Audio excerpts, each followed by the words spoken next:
En quelle année, à votre avis, Paul Biya et John Frondi se sont rencontrés et serré la main? Ils se battent depuis 1992 que cet homme est l'opposant de Paul Biya. Mais en quelle année se sont-ils finalement rencontrés? Chers amis, où que vous soyez, je vous souhaite la bienvenue à Dans la tête de Paul Biya 2010, numéro 32. Ça va vite, hein? J'ai hâte qu'on arrive en 2020 parce que nous avons par la suite les années Ahidjo qui seront donc la suite de cette capsule. Et on va donc revisiter donc Amadou Ahidjo de 1958 à 1982 lorsqu'il démissionne. Donc nous sommes déjà en 2010. Merci à vous d'être toujours là. Je sais qu'il y en a qui m'écrivent, qui me disent que c'est leur café matinal. Ce petit rappel d'histoire, ça vous permet de vous resituer, de savoir ce que vous faisiez, où est-ce que vous étiez à ce moment-là. C'est un peu pour ça que je fais cette capsule. Je sais qu'elle est beaucoup moins populaire parce que c'est l'histoire, c'est la connaissance, c'est le savoir. Et très souvent, là où il y a la connaissance et le savoir, eh bien, il y a très peu de gens. Mais je suis réjoui, même si vous avez juste 300 là, regardez, pour moi, c'est suffisant, quoi. Le plus important, ce qu'on apprend en s'amusant. 10 décembre 2010, Paul Biya et John Frondi se rencontrent enfin. En fait, Paul Biya est à Bamenda parce qu'ils veulent fêter les 50 ans de l'armée camerounaise et ils ont décidé donc de le fêter à Bamenda. Et en même temps, c'était donc une belle occasion. Paul Biya vient chez l'opposant national, on va dire, donc John Frondi, cet homme quand même assez charismatique, très aguerri, qui va donc rencontrer Paul Biya pour la première fois. Mais ce qui est très drôle lors de cette rencontre, c'est que les deux ont besoin d'une interprète. C'est quand même assez bizarre de voir que les deux sont unilingues, francophone et anglophone pour l'autre. L'un est présent, l'autre prétend le poste de président.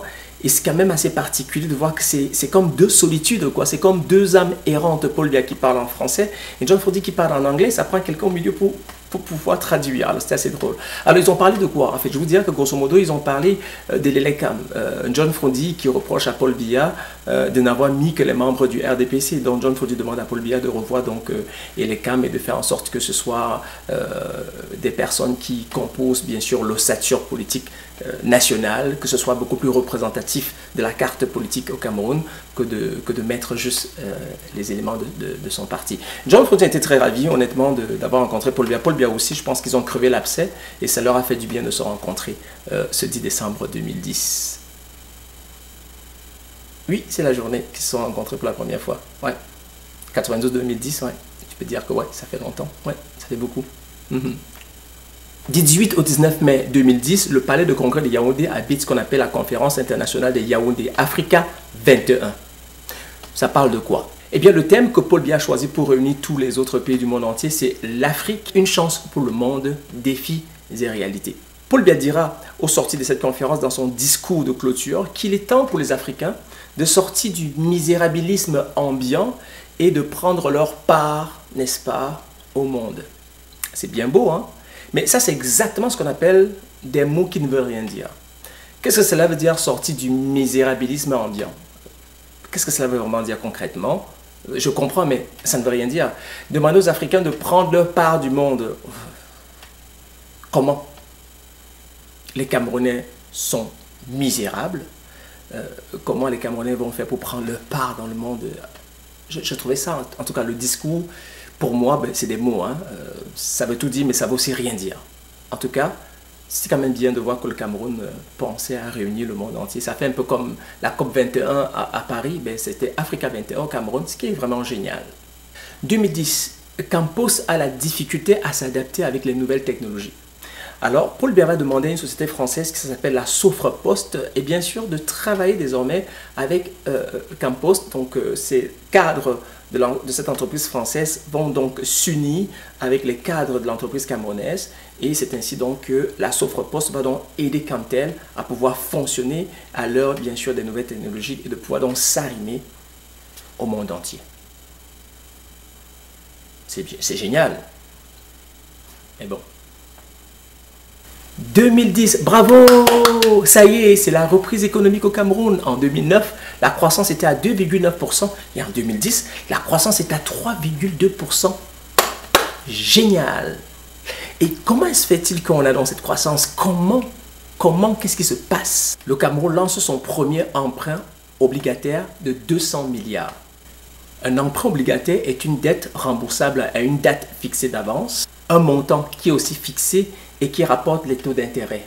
On est à 5,60% de taux d'intérêt. Cet argent que le Cameroun va emprunter va servir à quoi concrètement pour que justement le Cameroun reste dans la croissance? Car pour croire, il faut bien investir. Alors voici ce que le Cameroun va faire avec cet argent-là. Le Cameroun va construire des infrastructures d'eau et d'énergie, notamment le barrage de Membele, le barrage réservoir de Lompanga, l'adduction d'eau de Douala, le centre à gaz de Kribi. Le Cameroun va aussi investir bien sûr dans le transport au niveau des infrastructures en construisant le port en eau profonde de Kribi. Cet argent va aussi servir dans les mines, notamment l'exploitation du projet de cobalt et de nickel qu'on a trouvé dans la Lommier. Dans le secteur des télécommunications, cet argent va aussi être investi. Donc le Cameroun va construire 3200 km de fibres optiques pour nous permettre d'avoir Internet. Dans les infrastructures routières, il y aura la construction d'un deuxième pont sur le Vouri, la route Ayos-Boni, la King Road, l'acquisition du matériel génie civil. Dans le secteur agricole, cet argent va également aussi être investi pour l'amélioration de la production du riz et du maïs et d'autres activités de production.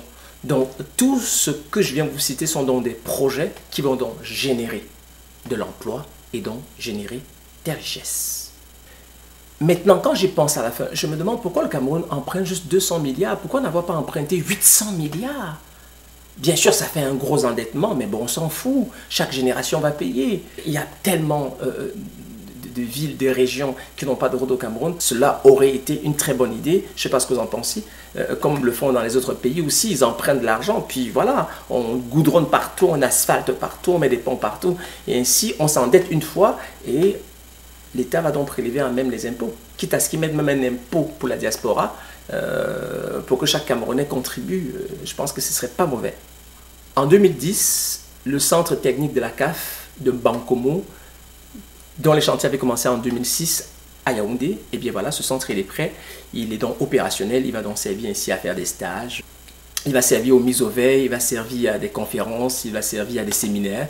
Donc c'est un centre que la CAF, on va dire comme cela, offre au Cameroun et c'est vraiment beau. Surtout qu'en Bankomo à Yaoundé, la température est magnifique, c'est un bijou cette place-là. Jusque-là, le Cameroun n'avait pas un centre d'excellence de la Confédération africaine. Et c'était vraiment important pour le pays de Samuel Eto'o et de Roger Mila. Il en fallait vraiment un centre digne de ce nom-là. En 2010, Françoise Mbango ne sera plus camerounaise. Elle va devenir française et désormais notre triple sauteuse ne sautera plus que pour la France. Parce que bien sûr, quand on n'est pas aussi bien traité dans son pays, quand on n'est pas aussi bien rémunéré dans son pays, quand on n'est pas aussi reconnu dans son pays, vous savez, il y a toujours des pays qui vont regarder les personnes qui sont abandonnées ailleurs et qui vont leur dire, allez, venez chez nous, on va s'occuper de vous. Donc, Françoise Mbango, qui nous a fait une double médaille d'or, va désormais porter les couleurs de la France. Ça fait mal. Mais bon. Et la fin, je la comprends. 2010, scandale à Yaoundé, vol des lingots d'or ainsi que des centaines de millions de francs dans les locaux du ministre des Finances. La question qu'on se pose, c'est qu'est-ce que le ministre des Finances faisait avec des lingots d'or dans son bureau que d'être placé dans des coffres appropriés? Bien sûr, le ministre, lui, il va nier qu'il ne savait pas l'existence de toutes ces choses-là.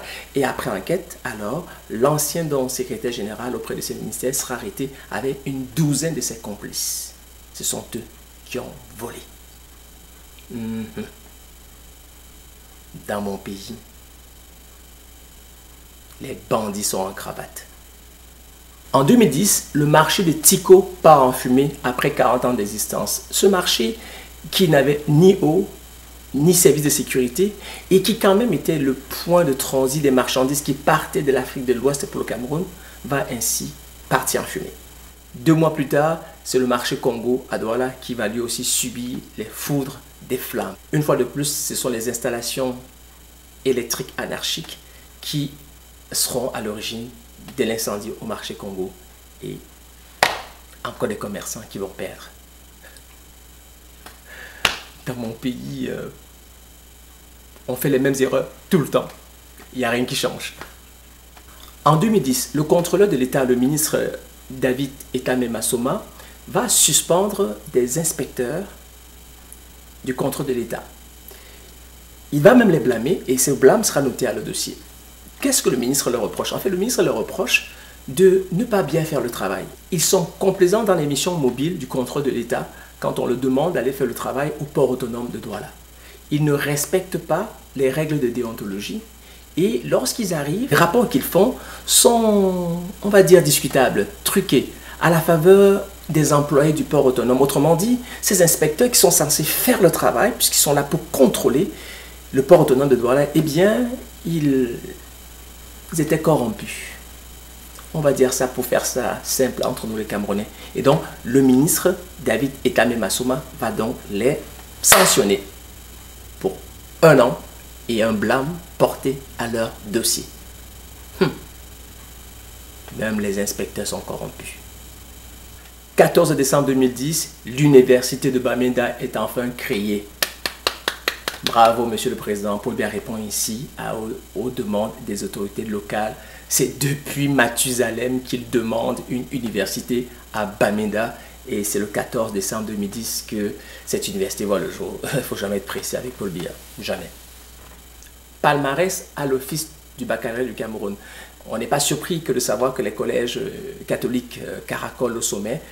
C'est le collège Liberman qui est en tête avec près de 84% de succès, suivi par le collège Vote de Yaoundé avec 93%, suivi par Jean Tabi avec près de 91%, et ensuite le collège Laïque La Conquête avec près de 82%. On n'est pas étonné que ce soit des établissements catholiques qui caracolent bien sûr au sommet de ce palmarès-là. Ça a toujours été un peu comme ça. Au Cameroun, on sait que les établissements à confession catholique sont beaucoup plus rigides, sont beaucoup plus coercitifs, et cette rigueur-là qu'ils ont avec d'excellents enseignants, et bien sûr, ça coûte aussi cher, bien sûr, donne des résultats à la fin de l'année scolaire. Donc il est clair que si votre enfant est au collège Vote, au collège Liberman, à Jean Tabi, au collège Laïque de la Conquête, à la retraite, à Saké, vous avez plus de chances que cet enfant-là puisse réussir son baccalauréat à la fin de l'année. Dans la même année à EDEA, 13 lycéens du lycée bilingue d'EDEA qui allaient à l'université après avoir entendu leur nom à la radio et voir leur nom affiché ne pourront pas rentrer à l'université parce qu'on va leur faire comprendre que malheureusement ils n'ont pas eu le baccalauréat et qu'après finalement vérification, non, ils sont recalés et c'est en septembre, c'est le 27 septembre qu'on leur annonce la nouvelle alors que depuis le mois de juillet, ils ont fêté, festoyé et ils étaient prêts pour être universitaires. Et à contrario, en revanche, il y a donc les 29 autres personnes qui n'avaient pas entendu leur nom dans la liste des personnes ayant réussi l'examen vont être admis à l'université parce qu'après vérification, par une commission, on va bien se rendre compte qu'il y avait une erreur, que les 29 avaient vraiment réussi leurs examens. Écoutez, le Cameroun, c'est un pays qui se conjugue à tous les temps. Terrible. Il y en a 13 qui pleurent, et là, ils doivent refaire le bac. Il y en a 29 qui ont pleuré, et là, finalement, ils vont avancer. Terrible, terrible. Vous savez, ça peut appeler des gens à se suicider. 2010, il y a un scandale des médicaments qui peuvent provoquer de l'insuffisance rénale et même jusqu'à donner la mort. Le ministre de la Santé va dresser la liste des médicaments qui ne seront donc plus commercialisés au Cameroun, notamment les médicaments antipaludéens comme la flavoquine, l'alfan, la camoquine, le cotexin. Voilà autant de médicaments qui vont être bannis du marché camerounais. Bonne décision du ministre de la Santé. Mondial 2010, on est en Afrique du Sud, eh bien Shakira va chanter Zangalewa. Mais c'est également une honte pour la chanteuse parce qu'elle chante Zangalewa en Afrique et devant le monde entier et elle a prétendu dans une entrevue que cette chanson lui a totalement été inspirée comme ça un jour quand elle se baladait, alors que Zangalewa c'est bien camerounais et un classique de la musique camerounaise. Malheureusement, elle va le reconnaître plus tard et elle va verser des droits au Camerounais, au groupe Zangalewa. 10 juin 2010, l'écrivain, ancien diplomate et ancien ministre, ancien ami de Paul Biya, Ferdinand Oyono, s'éteint à Yaoundé. Il avait 81 ans. Ferdinand Oyono était auteur de La vie de Boy, qu'il a publié en 1956, Le vieux nègre et la médaille, qu'il a publié en 1956, et Les chemins d'Europe, publié en 1959. Il a travaillé pour le Cameroun et il tire sa révérence. En 2010, le commandant du BIA, l'Israélien Avi Sivan, qui est aussi l'un des concepteurs du bataillon d'intervention rapide et qui est bien sûr l'homme derrière la garde de présidence du Cameroun, va mourir à Bobnebel lorsque son hélicoptère va s'écraser. Monsieur Avi Sivan était un ancien colonel, je pense, général de l'armée israélienne, et il séjournait au Cameroun, il était quasiment devenu camerounais. Il avait même une entreprise au Cameroun qui fournissait un service d'accès à Internet qui s'appelait Ringo. Eh bien, c'était tout pour l'année 2010, puis on retiendra que le Cameroun ne passera pas le premier tour du mondial 2010 en Afrique du Sud, donc on oublie ça rapidement. C'était dans la tête de Paul Biya 2010, numéro 32. Merci beaucoup et on se voit pour l'année 2011. Merci de partager. Au revoir.